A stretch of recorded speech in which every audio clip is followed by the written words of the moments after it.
د پاکستان د ړندو مرمیو له امله د یوه کور دغه یوه لپه ماشومان د مور له مینې او سیوري د تل لپاره بې برخې شول. په کونړ کې د پاکستانیو راکټیزو بریدونو له امله که څه هم تر ډېره ځوانان سپین ږیري او ماشومان وژل شوي، خو له موره د یوې میاشتې وړه دا ماشومه هم د نورو وړو خویندو سره له موره د تل لپاره یتیمه پاتې شوه او د مور د نشتون هیله یې همداسې د یوه ورور او 15 نورو خویندو سره د ژوند ستړې کیسه ده. دا اووه ماشومان پاتې شوي دي. یو ماشوم چې دی هغه خو بیخي د یوې میاشتې ماشومه وژنی ده او نور د هغې نه چې پورته دي نو دغه مشر هلک تقریبا د 9 کالو دی او نور به څه چې په لا پسې دي نو د یوه جنۍ چې ده د هغې ماشومې نه غټه هغه تقریبا د 2 کالو ده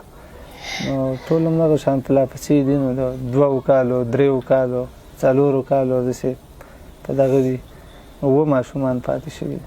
د وژل شوي میرمنې خاوند او د دغه 6 لوریانو او یوه زوی پلار وایي په کور کې نه و چې په کور یې د پاکستان ړندې مرمۍ د دغه یتیمو ماشومانو مور د دوی څخه د تل لپاره جدا کړه. خو خپله نه وم دغه وخت کې کابل کې وم، خو د دې کور د نورو غړو په تایید باندې ماسپښین ټیم و چې د پاکستان د خوا نه مرمۍ را شروع شولې نو بیا مونږ خپل هلته هم خبر شولو، دوی ته هم داسې دغه ورکړه چې په کور کې داسې لاندې د زرزمینۍ لرو مونږ هم وویل چې په هغې کې کښېنئ. بس په دغه وخت کې بیا مرمۍ وایي را شروع شولې و یوه مرمۍ چې دی دغه زمونږ په دې کور کې ولګېده د مال په ځای کې چې زما دغه کور والا مال ته اوبه وروړې وې او بوس موس یې وروړې نو هغوی هم پکې شهیدان شولو او دغه مالونه هم ټول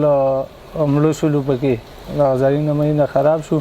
نو دغه ماشومان دي دا ماشومان راته پاتې شولو ټول 6 لورګانې دي او یو زوی مې دی نو همدغه راته یتیمانان پاتې شو. د وژل شوي مور یوازینی زوی سعید په مدرسه کې په خپلو دیني زده کړو بوخت و چې د مور وروستی دیدن یې د تل لپاره په زړه کې همداسې نیمګړی پاتې شو چې اوس په سلګو سر او د بې موره ژوند شپې او ورځې د کړاوي ژوند سختې شېبې دي. سعید ناسم مدرسې کې ما څه چې راغلم زموږ کور کې مزایل لګېدلې او زما مور شهیده.